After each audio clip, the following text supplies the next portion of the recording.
Welcome to the Cookbook, where we invite guests on to share the ingredients of what has helped make them the successes that they are. All of it, the good, the not so good. You're not going to find anything half-baked here. And our kitchen gets messy sometimes. That's when the fun starts. So come on and join us.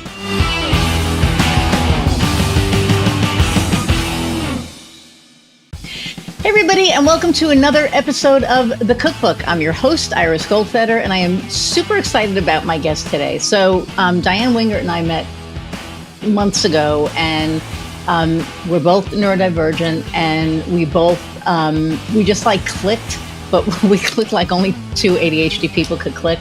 So I think our first conversation just went, anyway.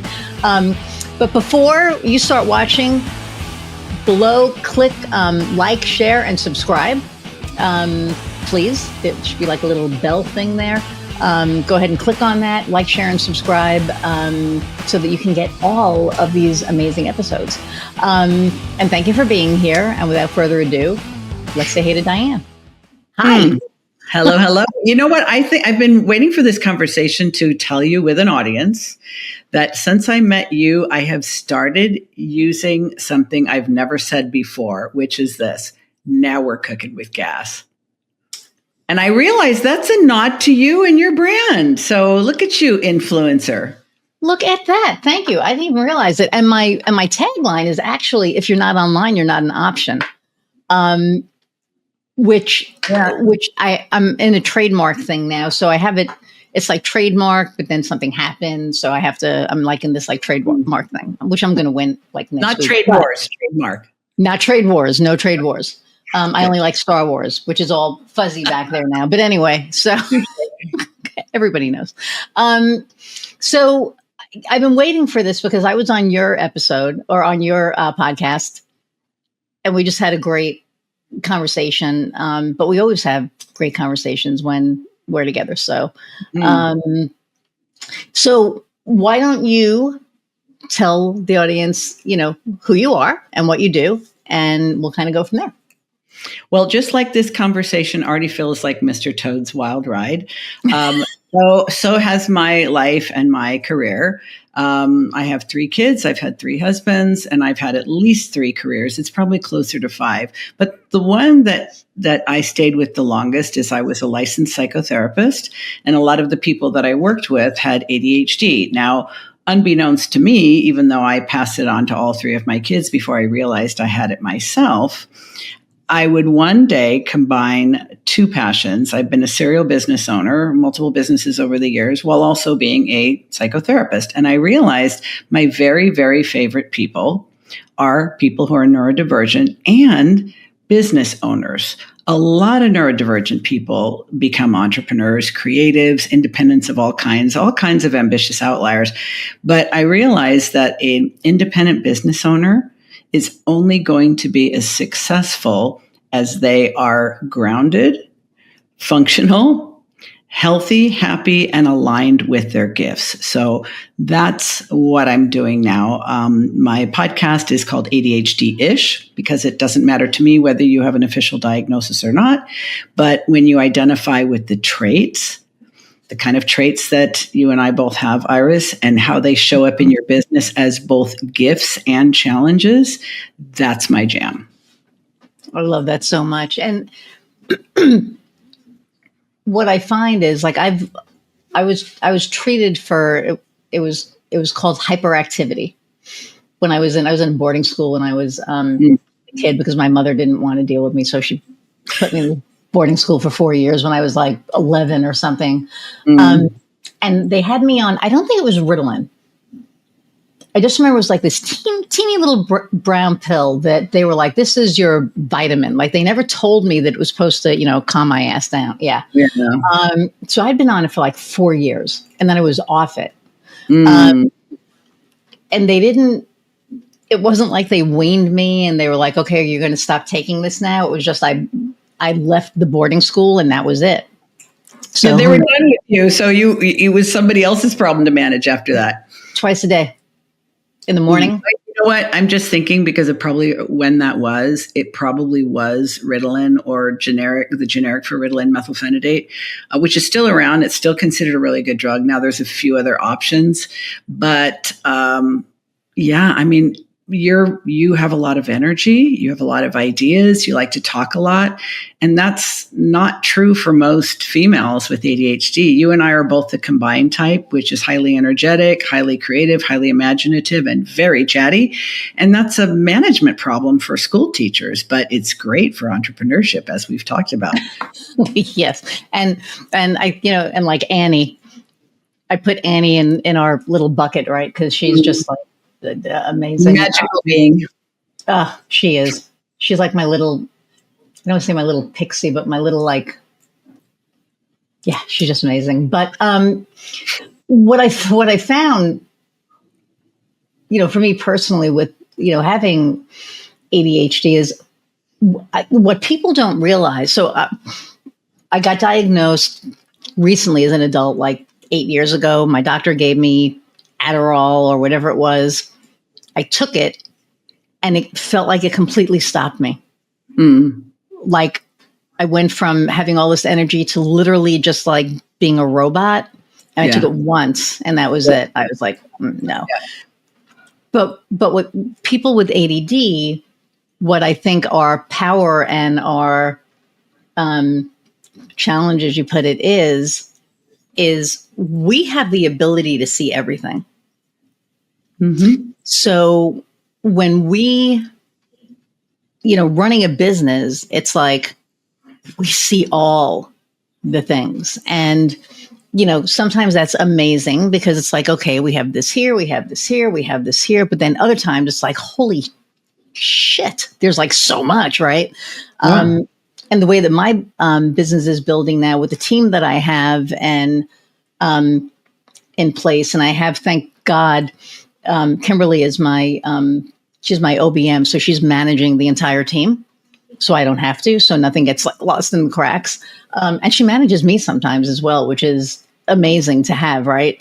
But what I've found is that pressure, the pressure of having to have that spreadsheet, and what if I made the spreadsheet and I forgot something? Because I was thinking, I started making the spreadsheet and then the doorbell rang, or one of my crystals on my desk, is out of place. And now I forgot about the spreadsheet. Now I'm like playing with all the crystals on my desk to make that right. Cause like the struggle is real, y'all. It's real. And recognizing it, I think has been one of the biggest blessings for me, because I know how to manage myself better. Yeah. And to your point about being able to see everything at once, Iris, I refer to it as like my brain is like a satellite dish, always streaming. Stuff is streaming in and stuff is streaming out. And I think to me, the biggest differentiator, whether you're an entrepreneur or in another lifestyle, the biggest differentiator for me, when you have a brain like this, especially as for a creative, is not whether you're diagnosed or not whether you're medicated or not even whether you have a team or not. It's being able to recognize that we live in the world of possibility in our minds. We imagine things that don't exist. We fall madly in love with the things we imagine. And then we have the audacity and the insanity sometimes to try to create those things, which is why when we are working in an area of our genius, that we are able to do things that literally shock others. And they are so like, how the hell did you do that? And when you say, oh, I have no clue, they think you're holding out on them. In reality, you don't know how you did it. You don't. So I just started saying, it's my magic. And, maybe they thought I was being cheeky, but it's literally when you combine something you're really interested in, you are attracted to like a magnet, you're super curious about, you find intrinsically exciting and rewarding, the ability to see all the things and to imagine how it could be optimized, like That's a gift. Now, other people might be able to achieve good outcomes without that gift, but with it, exceptional. And you have to manage all the things that interfere with manifesting that gift, like time blindness and impulsivity and distractibility and forgetfulness and the whole clusterfuck of difficult executive functionings where we might have an idea, or executive functioning, we have an idea and we think we know how to do it. But then when it comes to like the planning and the prioritizing and the sequencing and what order we do things and how much time each of them takes, now we're deep into the weeds. And that's where a smart entrepreneur like you will surround herself with people who have different talents so that you can just do what you do best and not waste time trying to get good at things that you're never going to be good at. 100%. And one of the, and I mean, it's not funny, but 2 years ago, well, no, because I work with all contractors. I don't have any employees yet, and I don't know if I ever will. But so I work with a bunch of contractors, and I made the grave mistake of trying to handle the finances myself. So I would pay something thinking that I paid something else. And, so I ended up like dinging myself around 14 grand in 2023.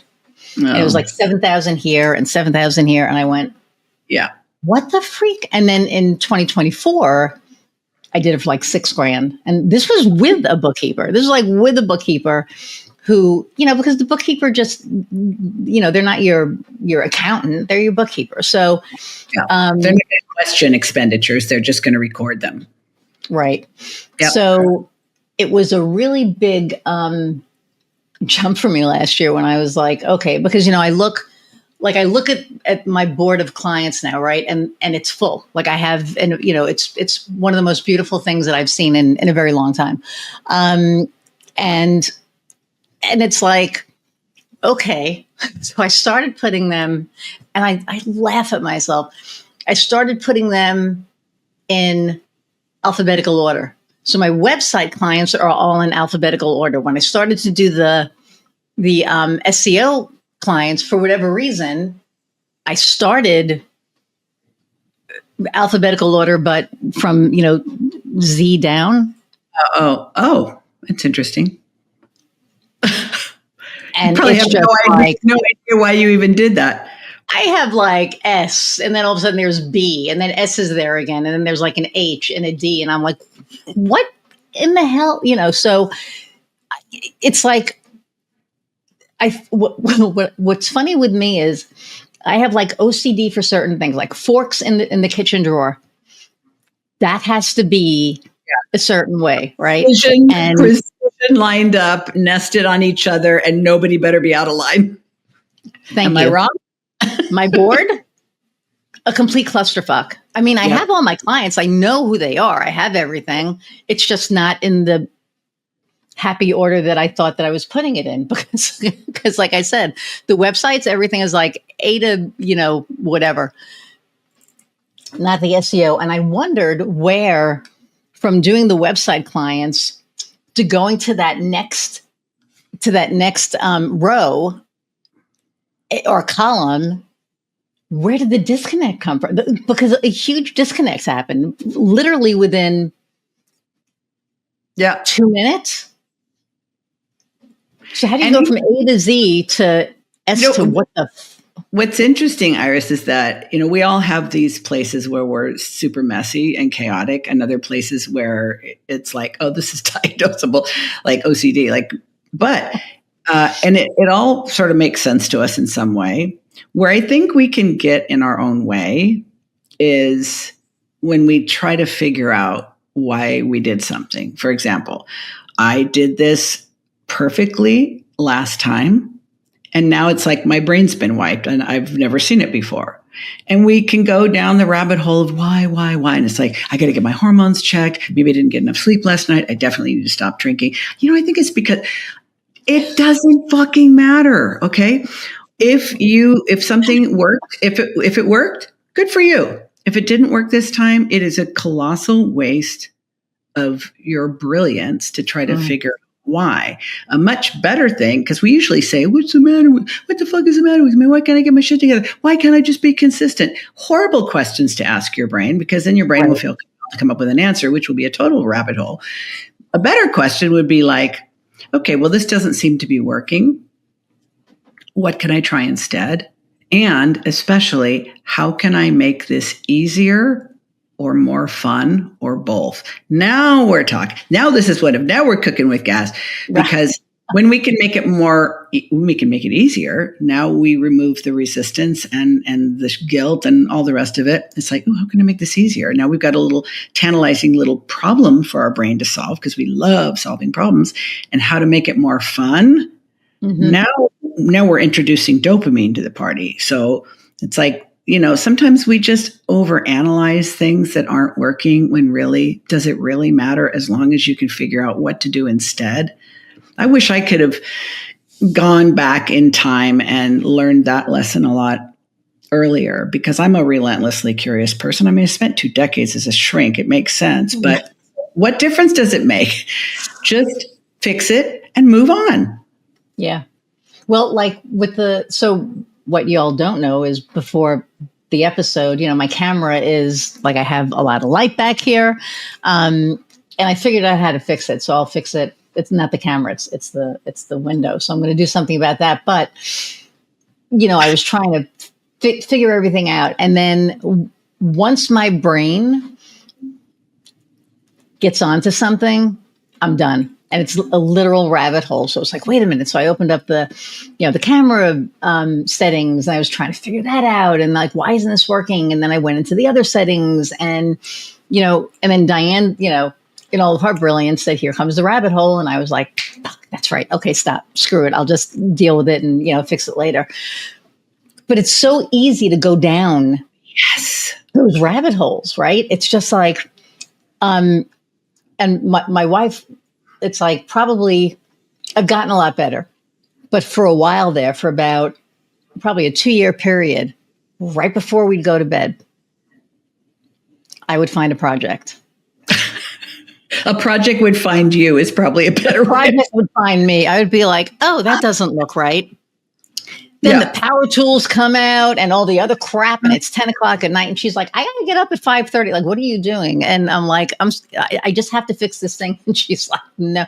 And she physically gets up and like, pulls a tool out of my hand and whatever. And now I try not to do it. And if I do it, it will be on the computer. So it's something that, and then she'll find me awake at 5 o'clock in the morning on the computer still, because while I was fixing this, I found something else. And then, but I haven't done that in a while. So I've gotten, better at that. But what I find fascinating about it is that now I'm aware of it.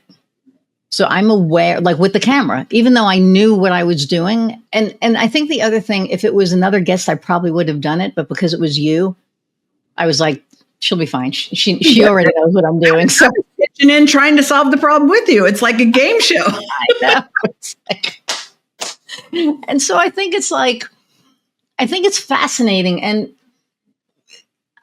I think one of the things that I've found recently is that, because the world is a shit show, right? It's just like, I get teary thinking about it. It's just such a shit show right now. And I've never, ever been ashamed to be an American, but I am right now. And I have no problem saying that on air. I have friends in Canada that I'm like, I am so fucking sorry. Like, I don't even know.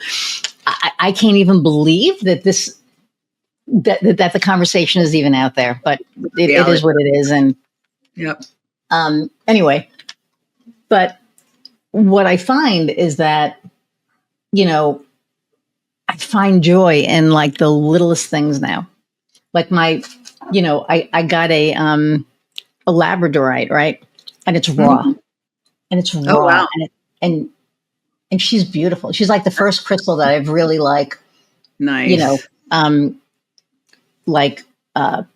connected with. So every morning I say good morning to her, and she's just like amazing.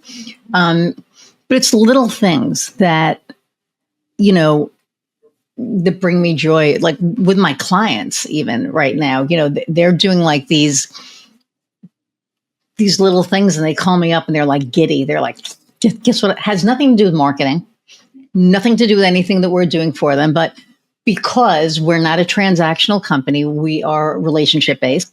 Mm-hmm. So, I have amazing relationships with all of my clients, and they will call me up and they'll be like, oh my God, you're not going to believe this. And I'll be on the phone with them for 45 minutes. And I have one customer who I'm not going to name him, but he knows who he is. And he's such a nice human.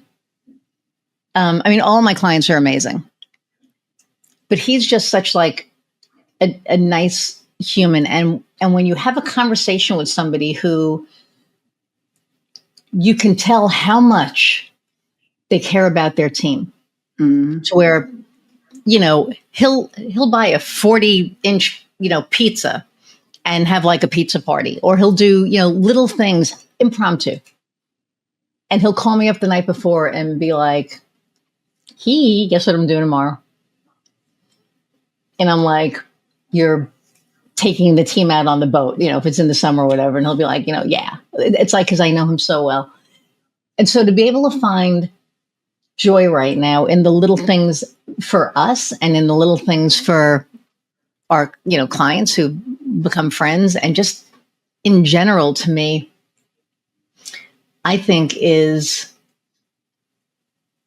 also one of the benefits of, I guess, being ADHD, because you're 100% right, Iris, because here's the thing. This is literally considered a neurodevelopmental disability, and one of like a delay. It's not a developmental delay, but it's kind of like we're out of step with our peers.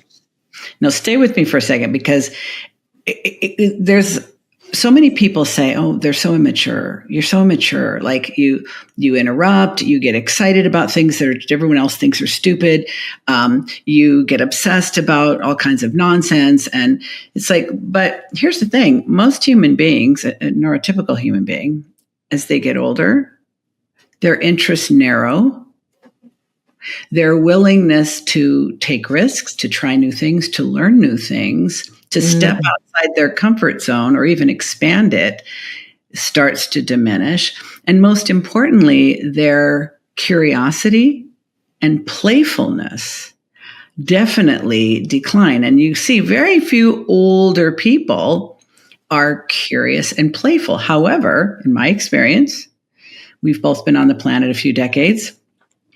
That has not diminished for me at all, and I don't believe it has for you, which makes us delightful in many ways, because our ability to get super excited about the smallest thing, our ability to experience genuine joy for the things that other people find exciting, our endless curiosity, our playfulness, our silliness, I think these are not only things that make us exceptional, but add real value to the people around us, especially in times like this when everyone is either apathetic, terrified, or in some state of despair. I feel all those things too, but I know, like you with the Labrador, I know what I need to do, and it usually involves dogs.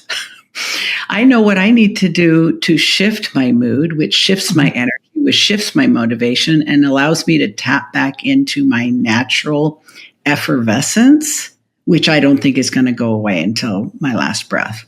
Yeah, I agree with that 100%. And I think we find the wonder in things too, right? Like for me, it's so, and I have my two dogs. And in the summer, I have hummingbirds, and I know they're not mine, but they're mine, right? Because I feed them, and I take care of them, right? And I could tell you who's who, and give them names. I don't name them only because I get nervous that if I name them and then I lose one, it's going to hurt more than if I don't. Misgender one too, so it's probably better just keep it neutral. I have you can't hold know. You have no idea.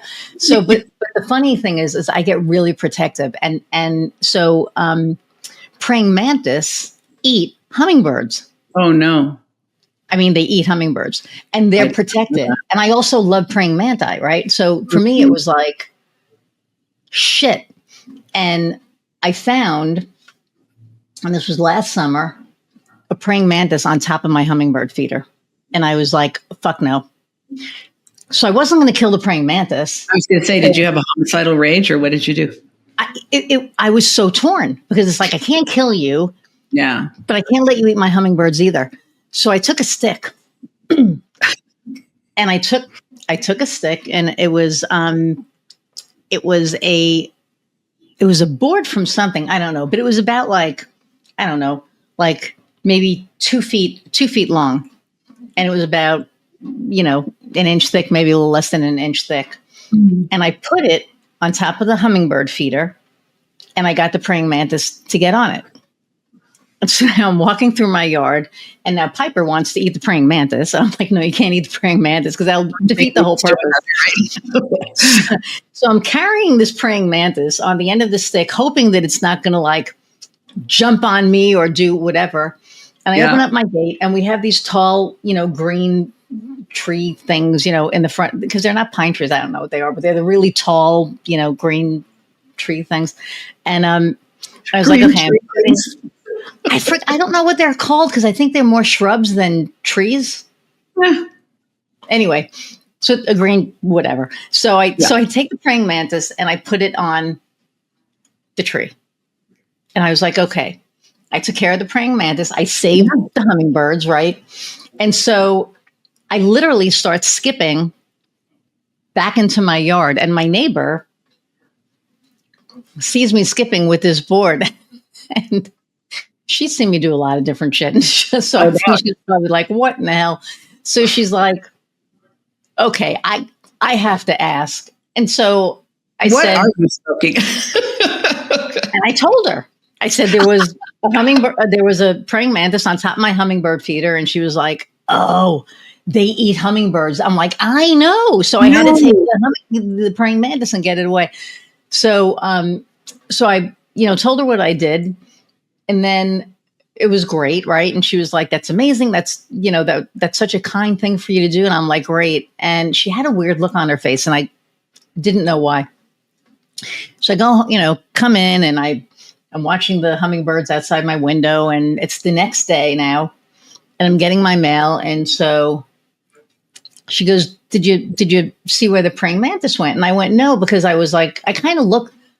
They're fascinating. Like if you ever get a chance to really see one up close and just watch the whole origami aliens, right? They look like little freaking aliens. They totally do. Their head is like the shape of what, and they turn, and they have like their little thing. Anyway, and so I talked to it, and when I dropped it off on the tree, and I said, no offense to you, but I didn't want to kill you, but if you would have had a hummingbird in your mouth, I would have probably killed you. So I'm trying to save you, And so you should be grateful.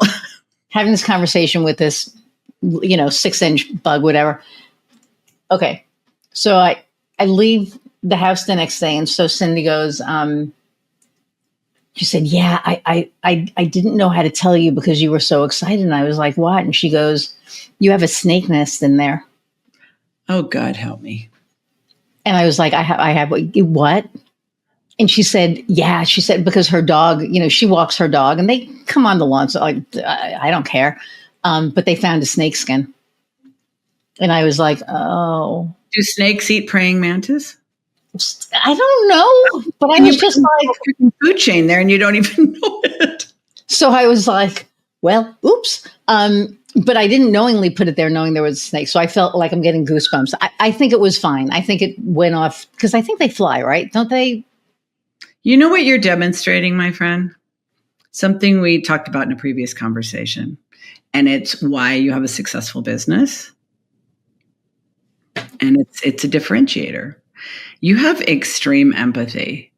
And not only that, you genuinely care about other beings and helping them thrive. And the combination of that empathy, your really good ability to listen to the things that people say and the things they aren't saying, combined with that ADHD satellite dish where all this the systems thinking and all the dots are connected. I always say, people say, what's it like having an ADHD brain? And this is going to be really hard for them to imagine. I said, well, let's go with this. We make a lot more connections between the dots, and we make a lot more dots. So you've got this whole systems thinking brain and this whole strategic thinking and the empathy. It's like that combination is super powerful, especially when you apply it to someone else's business, because you'll see things they don't see. They can't see. They're too close to it. Then you'll say, well, why don't you just, they'll be like, wait, what? So your empathy for the hummingbird and for the praying mantis and your neighbor's empathy for you, she didn't want to spoil that moment for you by saying, she's such a sweetheart. But guess what? Guess what? People like us oftentimes are so sensitive and so empathic that other people don't dare tell us certain truths that they're worried will upset us or cause us pain or make us angry. And so I think, a truly powerful person with ADHD knows who they are and knows how they are. Mm-hmm. So other people don't have to dance around their sensitivities. Like, we can own them. Oh, I think you do own them. Yeah. Yeah. And I have clients that know, and like the one that I was talking about earlier, and actually all my clients, really, we just have such a good relationship that if there's an issue, they'll tell me. And they're not afraid that I'm going to break. They're not afraid that, I'm going to like freak out and be like, oh my God, I screwed up or whatever. Like them and tell them that's not so. 90% of the time I will get to them. Like, I'll see the problem before they do. Mm. The other 10%, and it's that 10% that sucks. It's that 10% because it's like I never want a client to come to me with a problem. And when they do, it'll be like, and I'll just say, Jeremy, we had, we do his social media. And the person I have doing his social media is phenomenal. She's a screenwriter, actually, and this is supplementing her stuff. But she is fucking amazing. Like, she makes bugs sound like. So he owns it's called Smith Integrated Pest Management. I'm going to give him a shout out because he handles our, pests. And before him, I thought it was just an exterminator. You going to get on top of that praying mantis situation for you? No, I don't want him to kill them. Oh, they're not pests? No. Praying mantis they're actually, I think, protected federally. Shit, now I'm probably on a federal. No, you're not on the federal watch. I think we have to say certain words and then we'll get on the federal watch list, but we're not going to say those. I think next year we should both have commission a praying mantis costume for Halloween. I think that would be a suitable tribute. That could be. We also scare the shit out of people because could you imagine like a 10-foot or like a 6-foot? Yeah, I'm almost 6 feet tall. Mantis. Yeah, see, I'm 5'4", so tiny. Okay. Yeah, everybody. So Sunny. Yep. We met in Florida, and when we met, she was like, "You're so teeny," and I went, "I'm not teeny." And so she was like, because she thought that I was like so tall. You're such a big personality. Well, thank you. But anyway, so my thing with Jeremy was, she missed like one thing, and he called me up and he said, "Hey, just need to talk to you about this." And I was like, okay. And he said, I guess I was surprised because she's never made a mistake before. And I said, okay. I said, and I explained what happened because she kind of rushed through something. She was going through some shit. And I said, and I'm sorry about that. And he goes, well, I just don't want it to be consistent. And I was like, are you fucking kidding me? I'm like, she does everything perfect. And this one fucking thing, you're going to like, really? And he was like, well, you're right. He goes, but I know that you care about quality. I said, I 100% care about quality. I also believe that everybody's human. And he was like, you're 100% correct. So, but we have that conversation, we have that relationship that he could say what he said to me. And I could also, stand up for my contractor because I know that she's like, who do you know that can make an ant sound interesting? I mean, it's like, she's just phenomenal. But, and I think my point with that too is you can do the most amazing job 99.9% of the time. And you mess up one time and they are going to point out that one time that you mess up more than the rest. And I find that so fascinating because to me, like when I'm working with somebody, all of my contractors, they know how much and my dogs know how much I appreciate them. Amazon decided to come now, of course. And I'm doing this is like kind of a weird thing. I probably shouldn't say this on, I don't care. I'm liberal. Fuck it. It is what it is. And I'm doing the Amazon blackout. However, we do have subscriptions for the dogs. Yeah. So for right now, well, there are exceptions and there are rules. So when it comes to dogs, sometimes they have to be exceptions. Yes. And they are our world. So, we made an exception for that, but we're not doing anything else. But anyway, I digress. But I find it fascinating. And because I know that, I go out of my way to let my team know how appreciated they are every day. Because to me, it's super important to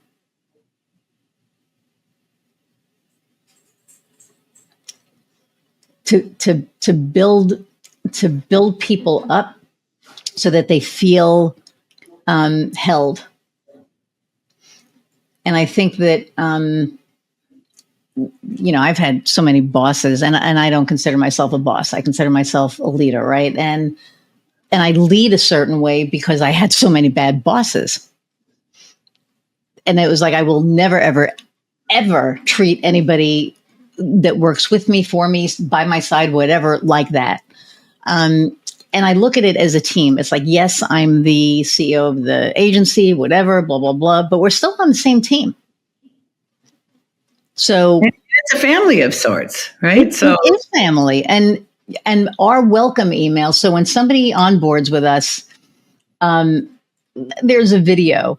I made a video and I say, probably 5,000 times, but in the video, it's welcoming them to the family. Because once they're in the fold, they're family. It's like we're not, there are so many other agencies out there and it's, not that they're not good. They're great and whatever. They're not us. I feel that we are the best. I feel that we take care of people probably better than anybody else. That's just me. But I'm excited that our new client is here. And so I can't tell them that in an email, right? You can with words. You have to show him. So there's video of me going, you're here. We're so excited that you're here. Because we are. Like each and every one on my team is so excited that new client is here because we know that they're going to get, the best service. They're going to get the best, product support, that whatever it is, they're going to, and now they're part of the family. So to me, that's a huge differentiator. Don't you think that's a huge differentiator? Because I think we are in a place right now, and sadly, this seems to be a growing cause for concern in our culture, is the transactional nature and how human beings treat other human beings. So when you make your business like a family, and you select the clients you want to work with that you're excited to work with because you like who they are, you like what they're about, you like their values, you want to contribute the collective talents of everyone on your team to surprise and delight them beyond their wildest expectations. Like that doesn't feel like fucking work to me. Like it doesn't feel like work. It's effort. But it doesn't feel like work because I get paid, you get paid to bring our gifts and talents, experience and expertise, the things that we enjoy the most, in service to the people we want to bring those talents and resources to, and they want to receive them. Like it doesn't feel like work. And I can't imagine myself, nor can I imagine you working in a transactional way. Like, yeah, I can create a terrific campaign for someone. I don't care if I think they're an a-hole. Their money is just as green as everybody else's. I think when you have ADHD, because we are so socially justice minded, it is just baked in. I can't work with anybody. And I think sometimes it's like being so misunderstood, starting in our own families, at school. Like I believe we've always known we were different. We had all kinds of theories about why that was. And eventually we maybe figured out, oh, it's ADHD. Oh, okay. Well, it's not because I'm this, that, or the other, whatever your other theories were or whatever people imposed upon you. But being misunderstood, being judged, being excluded, being mocked, being, underestimated. How about that? I think it makes us exquisitely sensitive to how other people want to be treated and to recognizing their rights and their preferences and just wanting to just exceed their expectations and also maybe even do a little bit of healing from some of the experiences they've had with other businesses who just treated them like a fucking number. Because I think that's something that we can do too. And I think we do it. 100%. So how do you support your clients? How don't I is probably a better question. And you know what? Here's what I realize, Iris. I have learned that for me to be able to bring all of my gifts, skills, experience, expertise, talents, passion, all of that, I need to work with the right people. Not just, right stage of business, right kind of business. Like I interview people. It's not a sales call. It's an interview. I'm determining whether this is a person that I am compatible with. This is a person that will allow me to bring my full strength personality because I'm very smart. I'm very direct. I'm pretty sweary. I'm very creative and original. And even though people may say, I think I want all that, to actually experience it, for some people, it's just way too fucking much. They can't handle it. They're like, whoa, So I only want to work with people that not only will allow me to be all of who I am, but who are here for it. And I have to care about their business. And I have to, the first call, I can, if it's a good fit, I'm already going to start imagining exactly how I'm going to help them and what a difference it's going to make. And that's what I require before I'll say, I'm thinking this is a really good fit. How are you feeling? Before I even start talking about pricing or what it looks like or how long and what the goals are, I need to know that this is a person who wants exactly what I have to offer, and they're going to become a friend.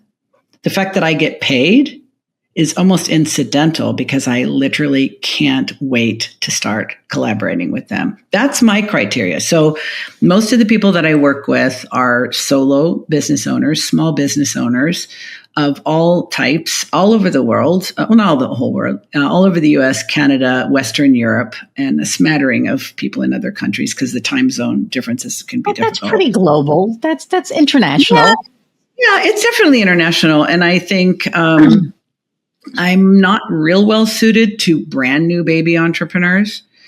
mainly because I don't want them to invest that much in working with someone like me before they've kind of, fallen down a few times and gotten back up and know that they still want to be in this kind of game. Because I think, there's a lot of things that you learn in your early years of entrepreneurship that you just kind of have to jump through those hoops and run those gauntlets.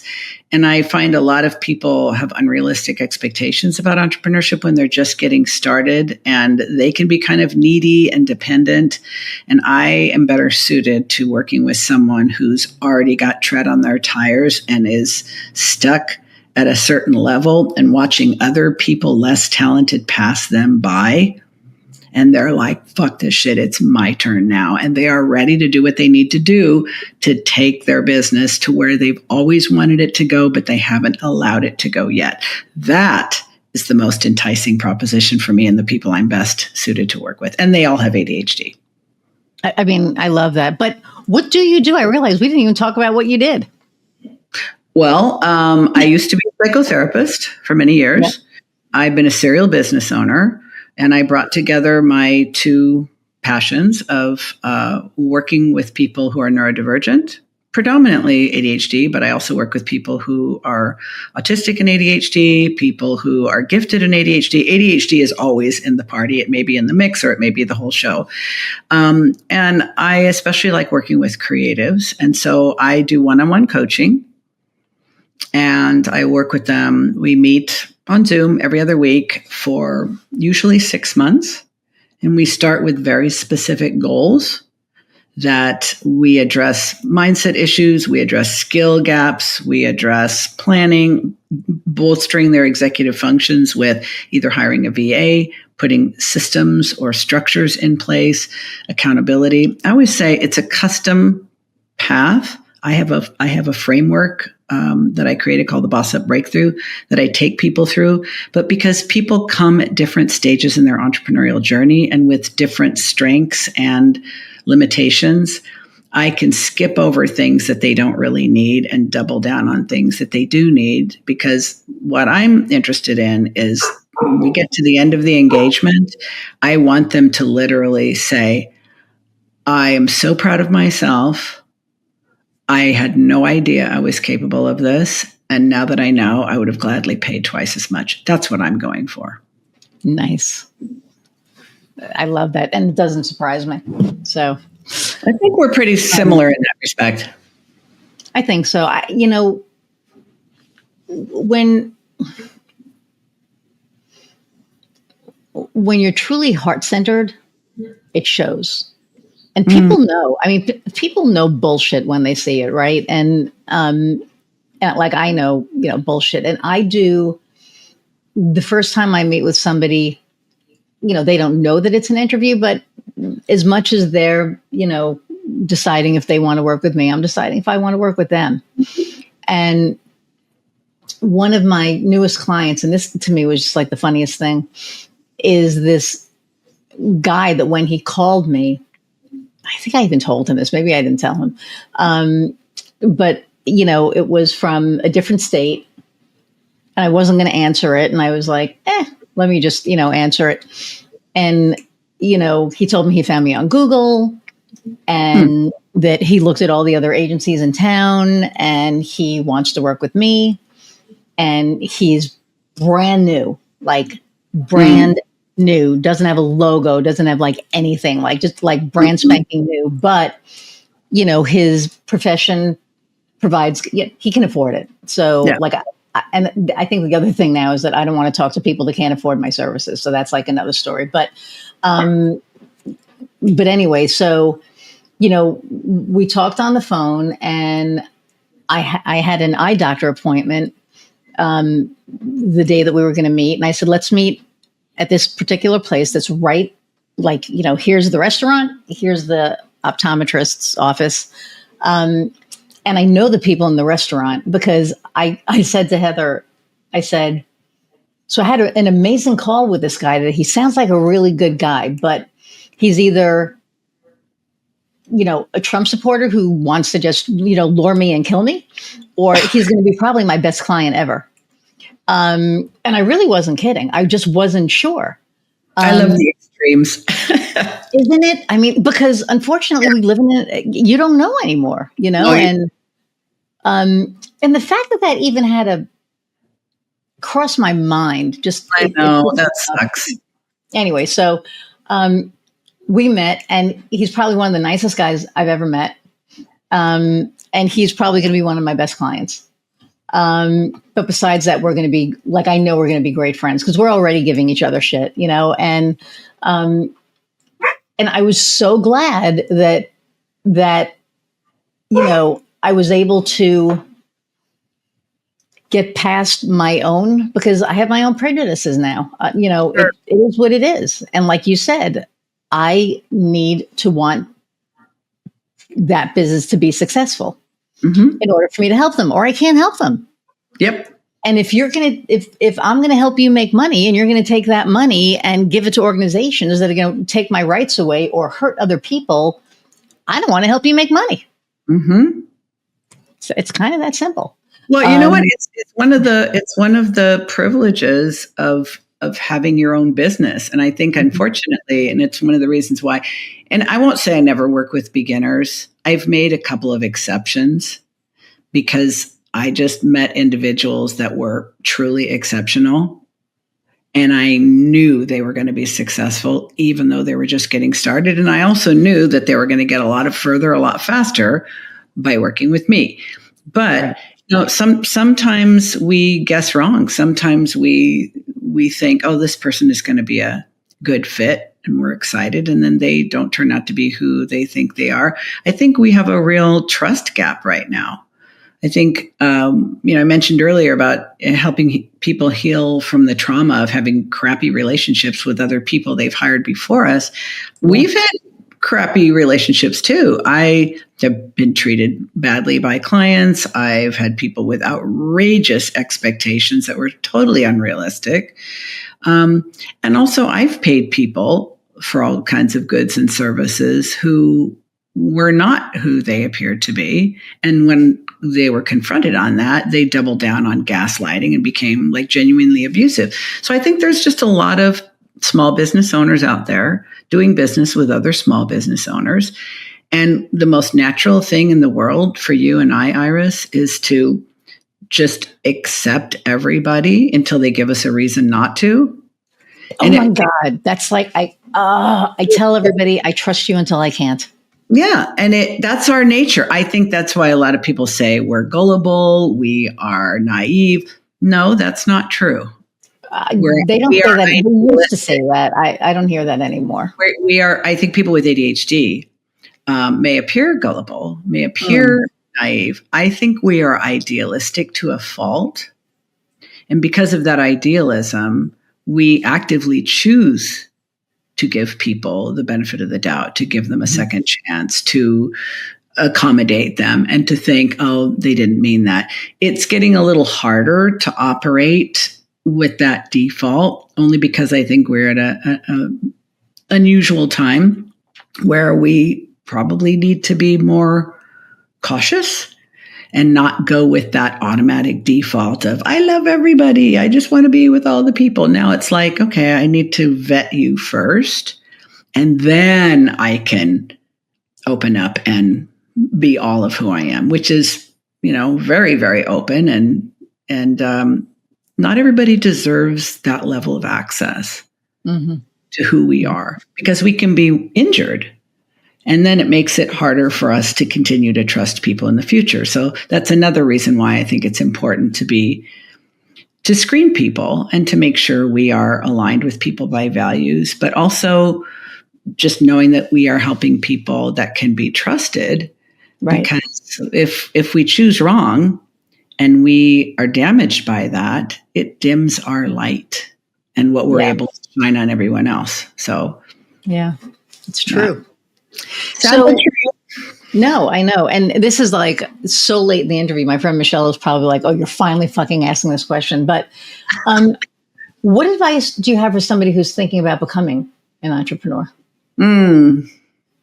It's really a good question, Iris. I think if you are thinking about becoming an entrepreneur because you've somehow bought into the glamorization of entrepreneurship that says it's easy, fast, fun, lucrative AF, and basically anyone can do it. Don't you want a laptop lifestyle, making money in your sleep?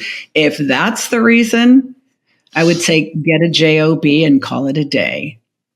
But if you are a person, especially a woman, especially someone who's been conditioned to put the priority on other people's needs, wishes, wants, preferences, and priorities, and hold back on what she really wants. If you have spent a few decades doing that and are now thinking, but I've always wanted to start a business, I would say sign your own permission slip and get started. You know enough, you are enough, and you do not need to ask anyone else how to do it.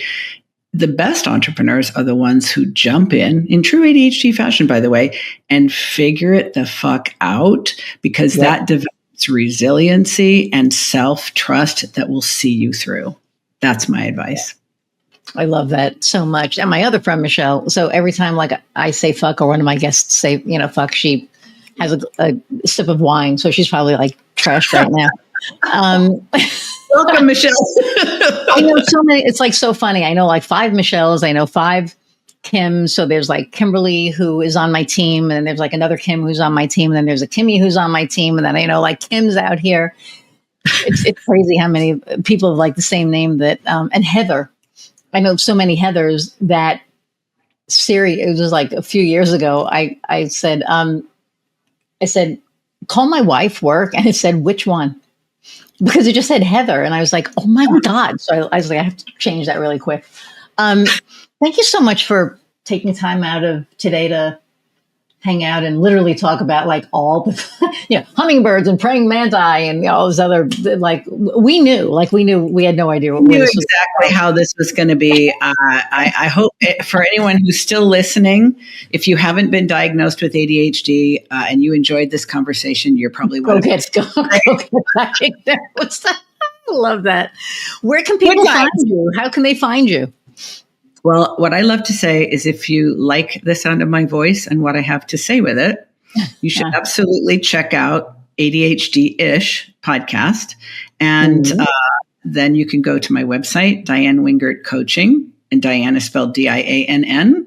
And you will find many other things there, including a page called Shiny Objects. And I will not say more about that. You'll just have to get curious enough to go find out. That is amazing. And the last question that I ask all of my guests, and I can't believe we're here already, is what lights your fire?